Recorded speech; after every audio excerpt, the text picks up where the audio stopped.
Okay, good afternoon. Hi all. Well, my name is Fergus and welcome Rebecca and also our team members Karen and Joshua to be in here for this particular recording. So I am going to share my screen. So today's this is our Design Series 1 Interior Design Graduate Reunion with the team members. First of all, I would like to do the acknowledgement of country. On behalf of those present, I acknowledge the Wurundjeri people of the Kulin Nation who are the traditional custodians of the land on which we now meet. I pay my respect to their elders, past, present, and emerging. I also pay my respect to all Aboriginal and Torres Strait Islander people of Australia and hope that the path towards reconciliation continues to be shared and embraced. So I would really introduce our team members. So our team members for the Advanced Diploma of Interior Design with Kathleen Estoesta, Amy Linda, Karen Ward, Joshua Ritano, and me, myself, Virgis Chen. And welcome Rebecca to actually join this particular recording. And Rebecca, you're actually from WMK Architecture, am I right? Yeah, so thank you for having me first of all. But I started with WMK Architecture pretty much straight after I finished at Swinburne. So I've been there for just over 2 years now. Yeah, wonderful. And I think I would like to take this particular opportunity to share with our audiences for our current projects. And before we do that, Joshua will possibly explain about how our Second Chance project started last year and to recap a little bit of what we have done. And it was a very successful event and a very interesting, engaging project with Salvation Army and City of Melbourne. So Joshua, would you like to take the opportunity and introducing our last year project? Yes, no worries at all. So last year we began our first Second Chance project, and that was within the 2019 Advanced Diploma of Interior Design. This project really was the main focus on research and also looking at Melbourne's eyesore buildings at the time.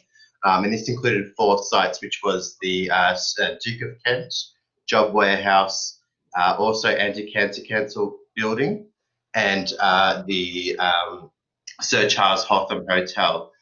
These buildings were significant to us during this project as they were neglected within the City of Melbourne. We wanted to utilise that time to be able to show how we can actually emphasise that space within homelessness within Melbourne and rough sleeping as well.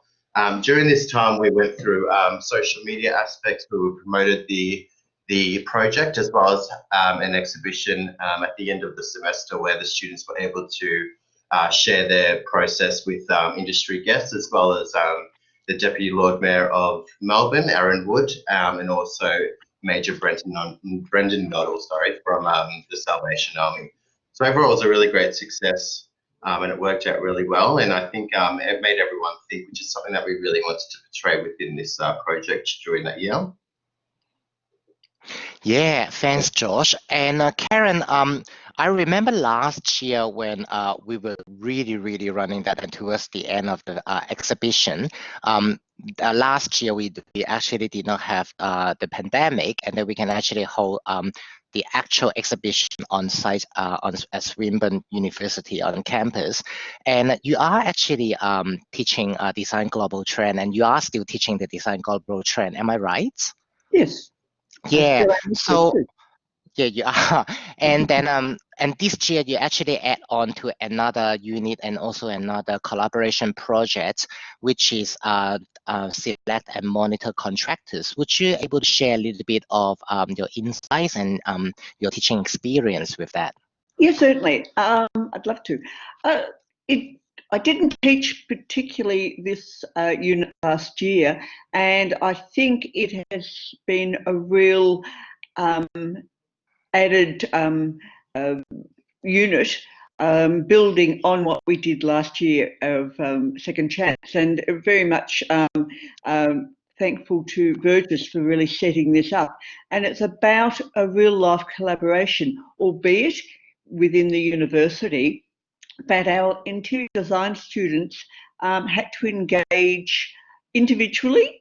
We did not do it for them, with a building contractor from the building construction department, a graphic designer from our graphic design department, a designated person from lighting, and also from events management. And these are all really important contractors that one would use in such a program as the Job Warehouse. Now, the contractor unit is largely working only with Job Warehouse, which is the money-making arm of our whole project. And the idea is the Job Warehouse, which is an iconic Georgian, the only remaining Georgian building in Melbourne, which is in a terrible state, that we got each of our students to repurpose the interior of that building into an op shop, a cafe, a 24-hour restaurant, and also upstairs as some form of function centre. So I had to engage with the contractors in order to facilitate that design process. And I think that has just been a real, although simulated, but a real life experience that they actually needed in order to go on to be job ready. Thank you, Karen. And I also remember that last year when we actually holding this exhibition, and there was a lot of important guests and also VIP guests from our networking industry. And we were very, very fortunate to have our Deputy Lord Mayor, Sir Aaron Wood, and also our clients from Salvation Army Melbourne, which is Major Brendan Noto into it. And you can see that on that particular slide. And also, Joshua and Karen, since you both were teaching last year in that, and I wasn't really involved in teaching part, so I was involved in the exhibition bit. So would you able to share a little bit about, you know, your experience, like how important that we actually gather these people together for our projects? Is it a validation or recognition, or what do we actually contribute, and what could our students contribute back to the community? Who's to go first? It's up to both of you. Yeah. Even though, Rebecca, if you can think of anything, please do. Okay, I'll go first if I may. Last year, Kathleen, Josh, and I went to the Salvation Army's headquarters in Bourke Street one sort of late night, and we went into their citadel, where at the back they have a kitchen and open space facilities for rough sleepers. It was a pretty insightful visit for the whole three of us. I knew a little bit about rough sleeping. I had seen people sleeping on the streets. I was aware that the Melbourne City Council, particularly the ex-Lord Mayor, was not pleased with this. And when I saw the extent of what the Salvation Army were doing for these people who had missed the sort of cracks of society, it was really a mind-changing experience. And so we were able to bring that experience, personal experience, to our students, to actually get them to engage with this uncared part of our society and trying to improve their lot by designing accommodation that would ideally be become a reality to help them, and to educate our students into what the parameters of how broad interior design can be. Thank you, Karen. And Joshua, would you like to share what you think and what you experienced last year? Yeah, of course. Yeah, I think it was a really great project. Just following on what Karen mentioned as well regarding educating the students, as well as even us as staff members, I thought worked out really effectively. It's important to understand that educating students on design elements that not necessarily is a cosmetic change, but it also can really impact on the way people live, and how it can affect rough sleepers, and how we can actually change that in our own way within design. I also thought that the overall exhibition was something that really gave awareness to a lot of attendees from that exhibition, but things that maybe not have been considered quite a lot in the past because maybe they just haven't been exposed to that, they haven't experienced that themselves. So I think that opportunity really helped with both students, guests, and us as staff as well. So it was a really effective event in regards to that, I would say. Okay, thank you very much for that. Now, thank you for Rebecca listening to what our briefing is, and I think it will be great, Rebecca. I'm going to let you take over, and then you can actually share a little bit of your insights with your current jobs. And we're very fortunate to have Rebecca able to share a little bit of her actual working, and we do beware that there's copyrights, and also there is obligation and third parties that we are not able to actually physically actually put a PDF up there. So thank you, Rebecca, for sharing your screen just to briefly explain to what we're doing. So I'm going to hand it up all to you. Yep, awesome. So just a bit of background about WMK Architecture. We primarily work in the commercial sector. Something that is quite funny for myself, when I was studying under Burgess specifically, I didn't warm to the commercial sector very much, and I find myself working in it 100% of the time. We primarily work on retail. We have contracts with ANZ Bank as well as NAB Bank. They keep us quite busy. We do a lot of lobby refurbs, a lot of workspace. That is our specialty, and I'm going to show you a few projects that I put together for this chat. Just bear with me while I share my screen. So while Rebecca's actually uploading, Joshua, it's very interesting to see Rebecca's skills while you're teaching the computer A. I remember Rebecca used to say that, she actually come across to lots of difficulties while she's learning the skills. Now I really think that there's a big step up. Thank you, Burgess. So as we all know, the pandemic has had quite a massive impact on all industries, and the design industry is 100% one of them. Although if you look at it from a positive perspective, where the built environment will have to change as a result of that, and we are the people who we will be engaged to assist in that process. But financially speaking, large companies may not necessarily be able to afford what they once could. This was a pitch we put together for what is called a design and construct project, where you partner with a builder as opposed to it going through the standard building process. This is actually in Sydney on Market Street. It's a prominent building in the CBD. Our concept was very much based on the geographical features of the area, as well as transitioning through this pandemic period. This is just my design translation.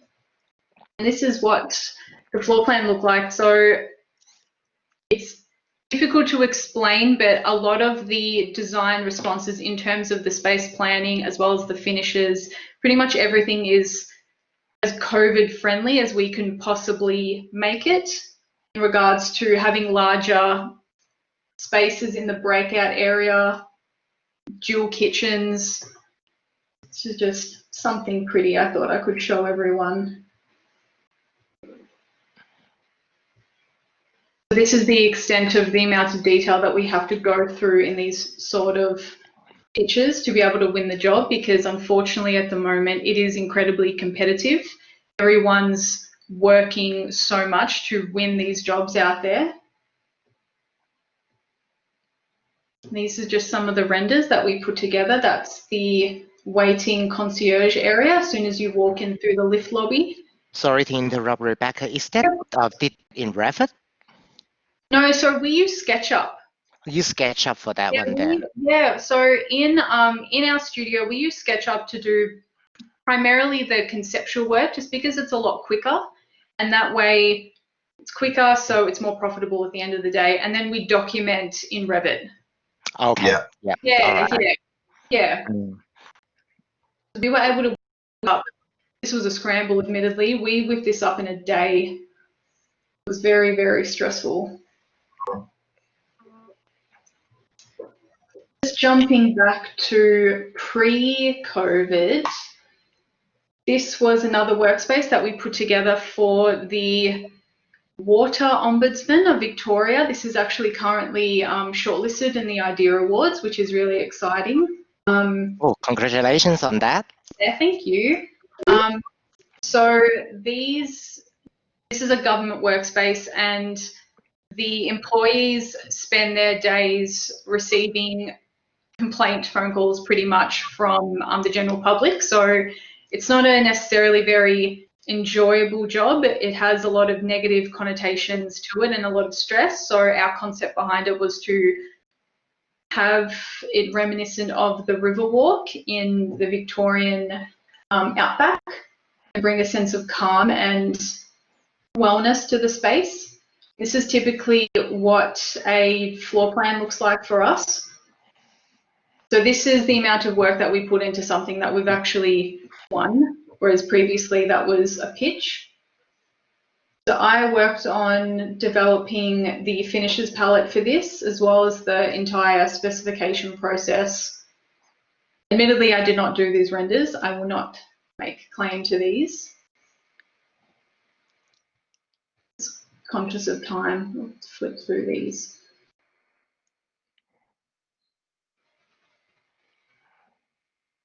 So when we were developing this project, which has been built for, I think, about 12 months now, the considerations that we have to put into our planning and specification process is completely different to what we were able to do 12 months ago or 6 months ago. So it is quite an interesting process, but I believe that the industry will be adaptive and we will be incredibly important in the near future to assist workplaces, retails, hospitality industry, everything to adapt to this new world. It's just getting over this hump, I guess, the best way to describe it. Thank you, Rebecca. And I'm going to ask you to stop sharing the screen so our audiences can actually see our faces while we're doing a bit of the discussion.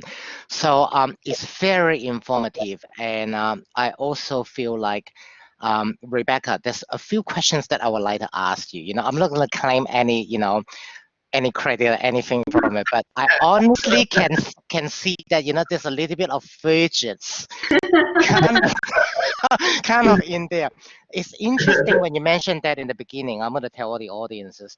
Rebecca actually came to me and said to me, I remember that in one day, like, Fergus, I really, really think that I'm not a commercial designer. I'm not really passionate into it. And I'm sorry, Josh, I'm struggling with the AutoCAD and I really hated the Revit. I couldn't get it. And then you were actually even, you're very talented and smart student, and so does the rest of them. But you did actually mention one night to turn around and said that, why are we learning all this for? I remember that you did actually kind of asking that. And most of us turn around just said to you, except Kathleen, and then we'll just turn around and said that, just be patient, eventually you will see. And Kathleen's response is, well, this is what you need to learn. This is what we are in the industry. So, but in a way, could you share a little bit of what you think, what you learned? Is it there's any differences that we offer you while you're studying in the course with us? And how are you actually bring this practice and your skills and knowledge transfer to the real job now? Have you faced any difficulties? I think that it is worth noting that yourself, Josh, Amy, Kathleen, the entire team really instilled in myself and the wider group in general that you can only teach us so much, and we have to be accountable for ourselves to go the extra mile and do that extra work to be able to get to a point where you're successful, you're eligible for employment, and as well as the importance of networking. And that's something that really struck with me. I think it's really funny when I look back at how much I struggled with commercial. It's not something that I connected with at all, because I think this is quite relevant to all young people, where your connection to interior design is mostly residential because you spend time in the home and there are shows like The Block on TV, and that's all we're kind of exposed to. And I think now that interior design has become more prevalent in hospitality, like everyone wants to go to cafes now because they look beautiful, or at least I do. I deliberately go to cafes because I know of some architects who designed it. But, Yeah. I think it's oh, I'm sorry, I'm rambling, Burgess. Yeah, and I honestly, I'm trying to push you to say that line. You know, I'm the best, but I know you can't say that. Because I'm not but I really, my perspective as Karen, you never actually taught Rebecca, but Joshua actually did. So the reason why I bring on is Rebecca. If I'm looking back into, because the whole advanced diploma of interior design and diploma of interior design, vocational education, we are really prepping our students as job ready. So especially for Swinburne, what we're doing our course in the 18 months for diploma and the additional 6 months for the advanced diploma, within a 2 years period of time, really we are showing our student, you know, in 3 demographic, from VCE straight away, from another demographic will be polishing up their skills, you know, to get a qualification, and the third one is change of career. So these 3 particular demographic to us, they're very important, and we have all the obligation of nurturing them, you know, to show them what we've got with our expertise to get them job ready. So by looking at your current job right now, all right, pretty much that we've gone through with hard materials, gone through with computer aid program, research, which is the main part that, you know, we are actually pushing at the moment, and also come together with our Swinburne Vision 2025, looking at the technology design, job ready design, networking events. And to me, I see that you have a significant improvement. And to be honest with you, you've done a better job than I am. And then when looking at this particular presentation, you know, with all the things that you've been questioning yourself, I think you fully demonstrate all your abilities into it. That's what, you know, I will have to say congratulate you on that. And I really wish you all the best and coming up. So another thing is, since Karen is in here, and this coming to a very interesting part that if we can actually share with our students, deadlines. You mentioned about high deadlines, and you mentioned about, you know, working, you know, collaboratively with it. So what kind of people are you working now, you know, in terms of contractors and networking in a collaboration, or your team actually working individually and report back to your client? So do you work with any other contractors or like building designers?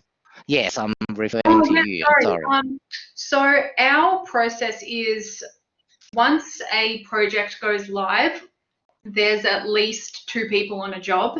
At the moment, we are jumping in and out of projects. It's very much based on the stage at which a project is currently at, whether it's a concept, which could take anywhere from 2 to 3 weeks, to tender, which is about 1 to 2 weeks.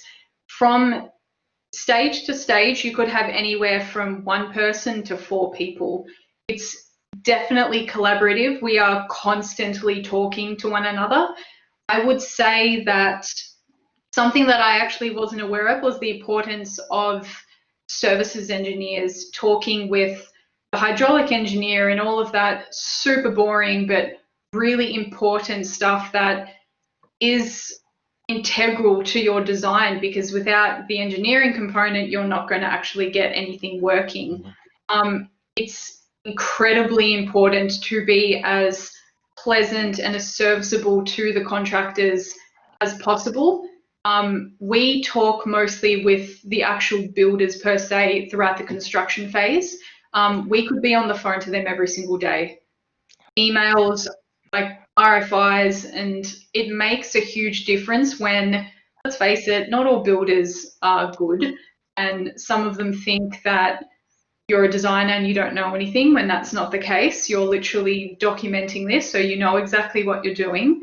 I think also as a female in the industry, that is something that many of you will notice, unfortunately, but I've had some great experiences with contractors. I've networked with quite a few of them. We just completed a project called the Urbis Workspace in the CBD, and we actually deliberately put forward the builder for that project just because we have such a great rapport with them. And the importance of that is when they have projects come up, they put us forward and that's just how it works. Everybody knows each other. Wonderful, and it's very interesting because you may not know, since you graduated, our course have an upgrade, so we're no longer diploma of interior design and decoration. It become diploma of interior design, and then we also align with advanced diploma of interior design.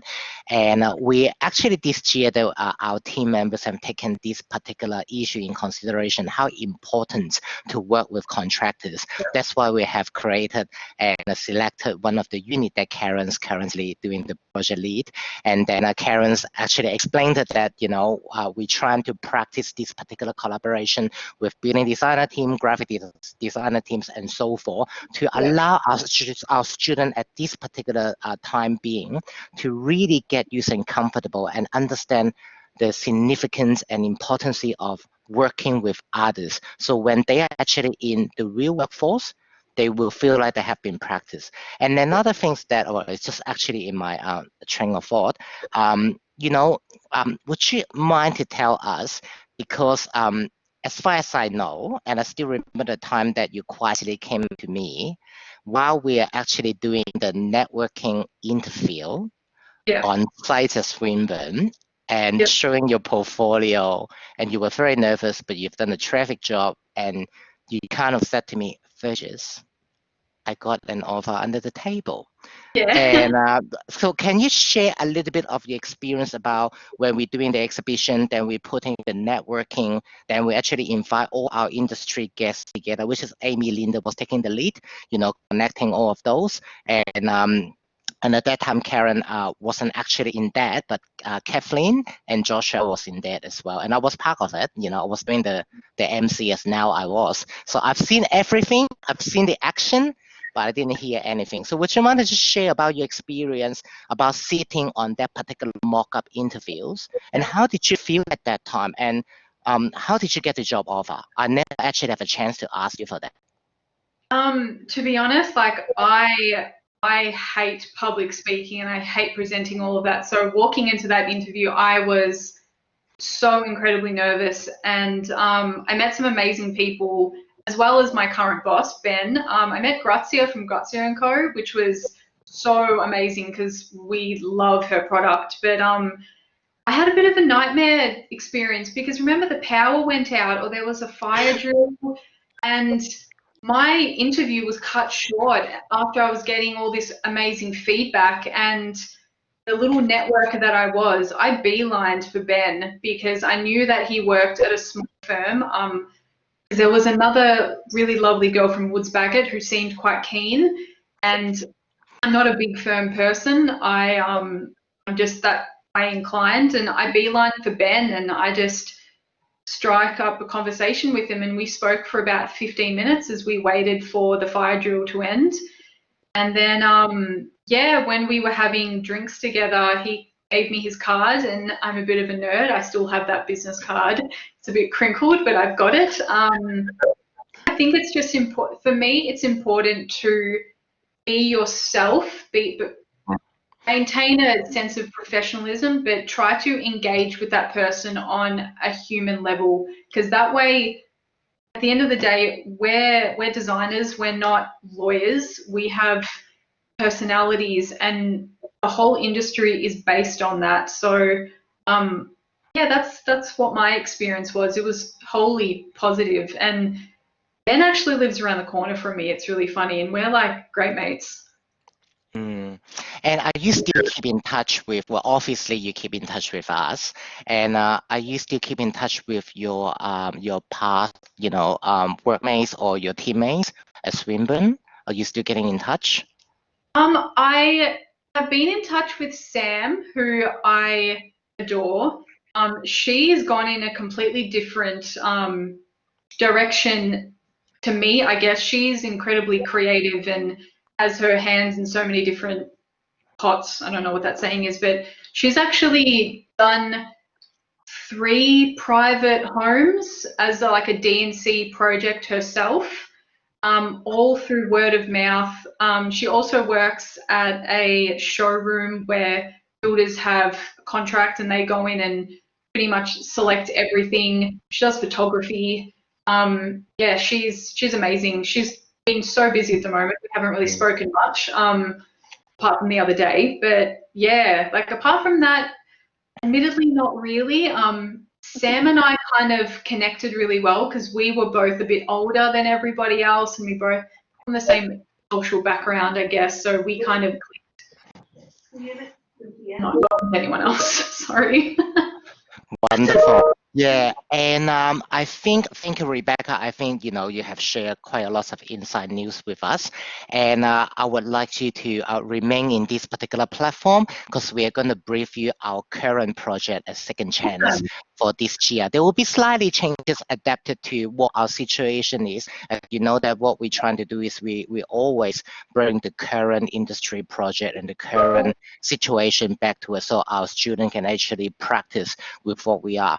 And one of the things that we're very proud of the course structure that Kathleen and Esther started is we don't follow trends.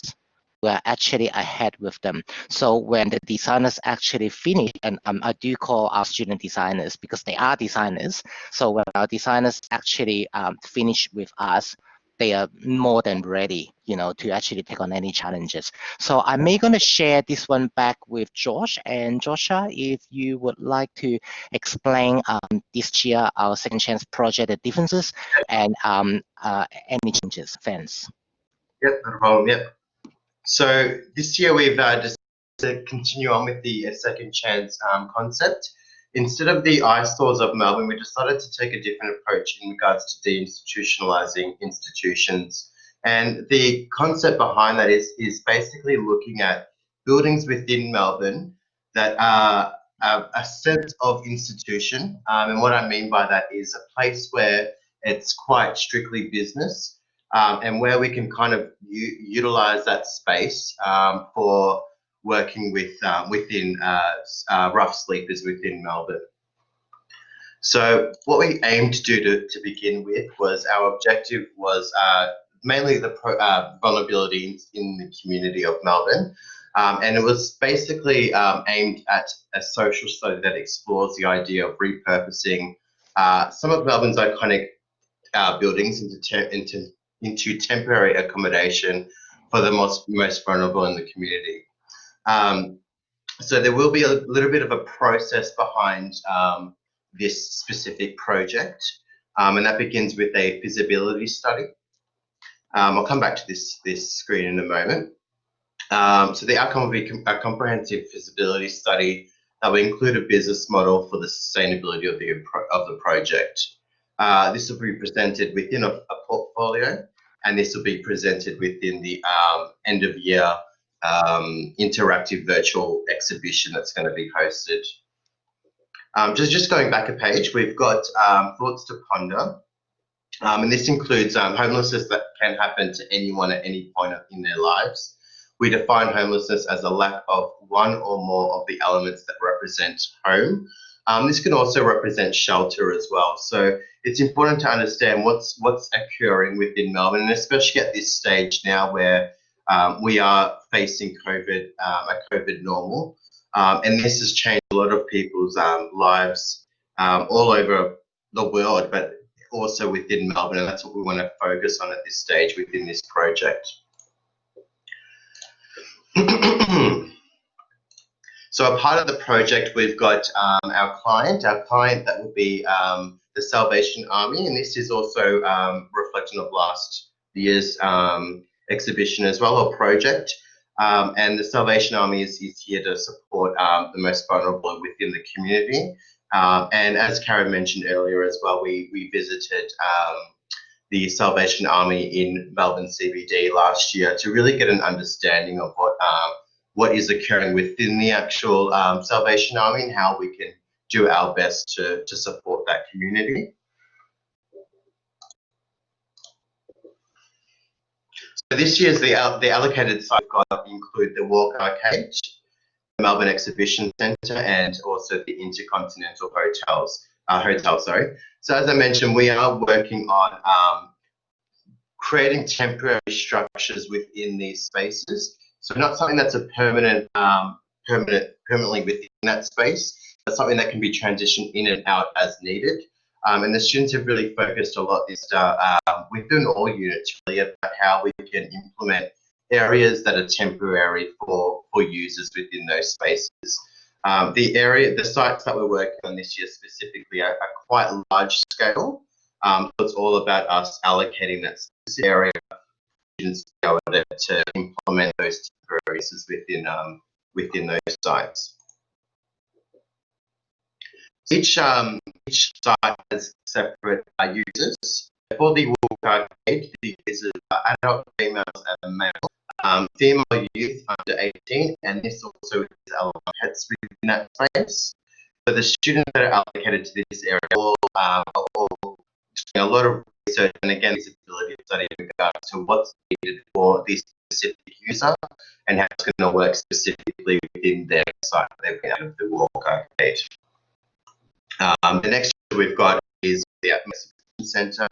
We've got adult males over 18, and pets are allowed as well within this space. We've got designated students for the specific site as well. And finally, we've got the Centre with the users of families, specifically homeless / near homeless / COVID-affected families. And this includes no pets within these users. So we've got the variation of different users we have in the space. We also have a separate job warehouse, which is the area for us to utilize all students in regards to creating revenue within the entire project. And we've decided the job warehouse doing opportunity for the students to be part of. Just if you'd like to follow up on this as well, actually, if you'd like. Do you have a question? Yes, I think, Josh, your reception was a little bit dropping out. So I may, while you're resetting that, I may take the opportunity and explain about the job warehouse part. So the job warehouse actually part of our scope, and job warehouse, Karen and I actually are working on that as the project lead to look after. And again, it's more like a money-making site in terms of figure of speech. And there's actually 3 parts in that. Our designers actually looking at the social enterprises module, business module, and actually establish a particular spatial planning design for this purpose. And it is actually an op shop and an op shop / cafe and a pay restaurant, and also the first floor we have a multiplex complex size in there. In regards to that particular design, that is only the outline. Our individual designers will come up with their own business module and looking at not a profit restaurant layout for the restaurants, looking at breakfast, lunch, dinner, and also supper, and also 24/7 delivery in there to fit it into the COVID-19 situation. Our students also apply and comply with our social distancing rules and compliances with the current restrictions. And for the op shop wise, we will make a point of difference in there. We will actually embracing an young entrepreneur, or also actually provide a job-seeking opportunity for workers and users actually use that particular space, and encouraging different demographics to actually use the space to get our community a little bit closer. And for the multi-purposes entertainment center up there, some of the designers are creating an educational point of view, a working office space, co-working space, looking at the COVID-19 when most of our business had lost their actual business, and they need to have a safe and secure place to hold conferences or to actually running their own business in there. And nevertheless, we're also looking at the community. Some of the designers looking at doing a parenting community that allow a safe place for young parents to have a place to actually mingle and stay and share their experience, or a movie center. Even though we have some workshops been designed to put in there, also we have a well-being facility such as hosting a dancing class, a yoga class, meditation class, and so forth. So it will be a very exciting outcome at the end of the year. And our virtual exhibition will starting on the 27th of November 2020 at 1 p.m. sharp via the virtual exhibition. So that's why I'm going to fill this one up. And just wondering, is George back? Yes, I think Joshua is Hi, back. yeah, the network isn't Hi. very good at the moment. Yeah, Yeah, I think we're good now. So I'm gonna hand it back to you now. sure. So, yeah. So a part of the project as well. So we did begin the research element in regards to a case study, which included the 9 Hours capsule hotel located in Japan. And this was something that was a part of our research element that we really wanted to encapsulate within our space. Also considering about what the needs are for an overnight stay within a temporary space in some sense. So this is a great little reference point for the students to start with that allowed them to get a bit creative and have a bit of a visual idea of what we'd like to have a look and research further into. The layout that we're looking at for the actual sleeping pod designated area within the Site A locations was a centralized main reception. And from there, depending on the users as well, is kind of moving outwards from there. So we've got the male locker on the left as well as the female on the right side. And basically, this is a bit of a concept in regards to the layout. So thinking about how the spaces will be used, what will they need to use first? So lockers for them to be able to store things, and then moving on to restrooms, showers, and then going into the sleeping area, which is the sleeping pods at the far end of that layout.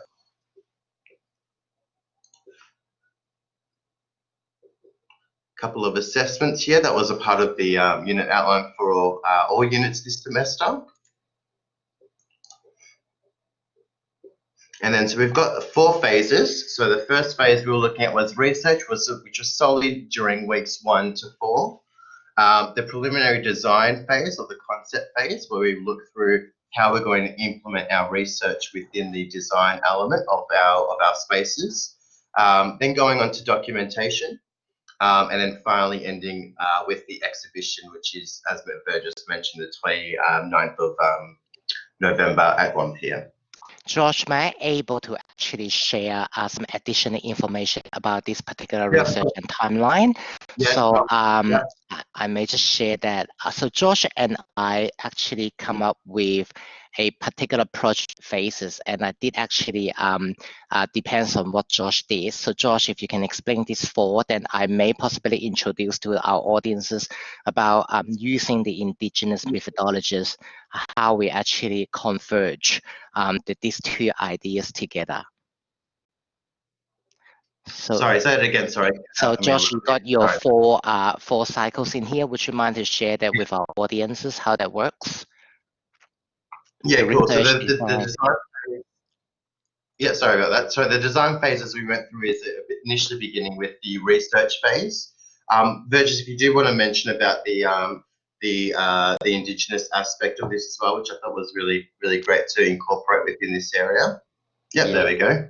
So what Georgia actually and I came up with to looking at our design series with research for phase 1, then we have phase 2, which is the design, then phase 3, which is the documentation, and our phase 4, which is our exhibition, which is our outcome.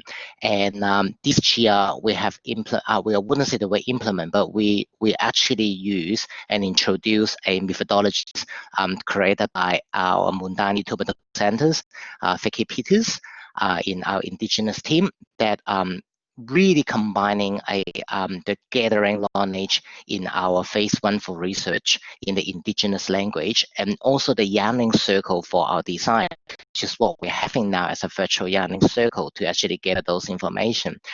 At this stage now, we are actually sitting in October. We are actually in our phase 3, Josh and Karen, if I'm correct, in the documentation, which is in the Indigenous language we call dreaming. And the last one that, which is our very, very final goal, our exhibition, is the songline. So, and that one we are start introducing this to our students and to our designers. And so far it has been working effectively, and then that really engage our students to understand our 4 cycles. So that's what I would like to share. And then we're running a little bit longer time than expected because, you know, we all know that we love talking, especially me. So I do apologize, ladies and gentlemen. I will cut myself short. I think it's pretty much that, Josh, in our presentation. Am I right? Is any other things that we would like to share with our audiences? I think the last things that I would like to recap, which is Karen. Yeah, Greg, here you go. Okay, just my last little bit about this. Having worked on Second Chance for 2 years, for the 2 years it's been running, I mean, this year we have just built upon the first year so well. The students are doing an amazing amount of work, and we have really sort of pushed the whole idea to another level. And Kathleen and I were having a private conversation the other night, and we were sort of, you know, thinking of the possibilities for next year. And, you know, again, just lifting that bar again, we've got some really amazingly exciting ideas, I think. And I think this is what is happening with this particular project, that it is just building upon excellence each year, and it's just a great unit to teach and a great group of professionals in the team. And I think the students end up leaving really ready to go out into the world and engage as professional designers. I really have got so much praise for this unit. Thanks, Karen. And Rebecca, I was just want to update you one new thing that we are actually happening in here. So we actually add into the collaboration bid for this particular PAVE project. The whole ultimate aim of actually getting the collaboration together is to reflect our current industry, that our design students need to work and come across to many other contractors. So this year, Joshua actually in charge with the event management team, and then Karen's actually monitored with the building design team, and I myself actually doing our wayfinding solution with graphic design team. And in our graphic design team, we roughly got around 30 very young and energetic designers and very creative looking at the wayfinding system. So this is something new that from last year. And Josh, would you like to explain a little bit about your event teams and what are they contributes back to our project? Yeah, sure. Yeah, so it's been a really great process working with the event team and also marketing as well. We've really collaborated together, just having a look at ideas and even implementing new ideas that we didn't even think about within our own department as well. So it's great bouncing off all those ideas together. There are some things that we're looking at, for example, different ways that we can approach the exhibition this year due to COVID-19, how we can really make it an interactive and virtual exhibition. Also as well, looking at different elements and approaches to social media, how can kind of spread the word out a little bit more as well, and also helping with also making things consistent within each other too. So it's been a really effective collaboration project together. Yes. Thanks, Joshua. And Karen, you are the one doing with also graphic design and also looking at the building design team. How's that experience to you? Is our student engaging? I think it's been really excellent. It didn't run smoothly in the beginning. That was a lot to do with being online all the time. But you know, in the real world, things don't always run smoothly either. But now the students have all sort of got their rhythm going, and the collaboration, particularly with the building contractors, has been excellent. That our interior designers have put out their designs for building contractor students to look at for the job warehouse, and they've come back with ideas, structural ideas, and in thanks, our interior design students have looked at the building contractors project, which is a large building in Camberwell. So it's been a win-win on both sides, and I think they've all learned an awful lot about collaboration. As Rebecca said, it is about collaboration and about collaborating in a very professional and amenable manner. And I think that's just been so successful for the students. And the same, they've worked with the graphic designers. And, you know, it's just wonderful when I get the feedback from the students saying, well, you know, my graphic designer and I are working on this aspect of wayfinding, and they're sounding so professional. It's a great unit. It's really working well.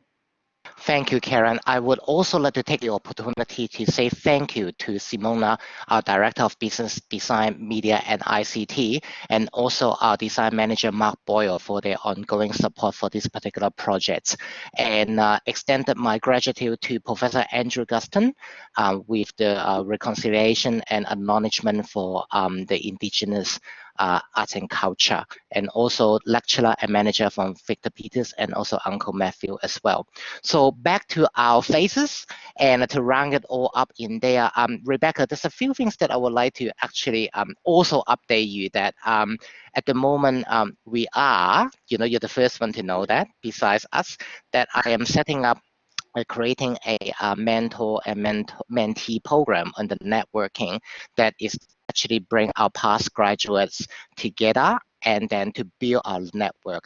And I do know that I actually come up with a slogan that not everybody will think that will be, it's a little bit cliche, but I love it, and that's my vision. I do believe that together we are stronger. So you are invited as part of this particular networking, and you are no longer a student, will become a very memorable and valid members to us. And we are really extended gratitude to invite you and your companies to be part of our virtual exhibition. And if you have any times that, you're very welcome to be in our future design series. Now the position has been changed. Since you have the experience, you can pay it forward and actually provide us, our current designers and students, your expertise and feedback to help them for their future employment and job seeking. So thank you very much for everybody's time in here. I really appreciated the effort, and I'm sure that our current audiences will find this one interesting. And I will have to say thank you and put a stop in here. So thank you for all in here, and this is the end of our Design Series 1. In our Design Series 2, you were able to look at, select and monitor contractors, and our Design Series 3, our Indigenous team will explain to what we're doing and so forth. So stay tuned. Thank you for coming. Goodbye.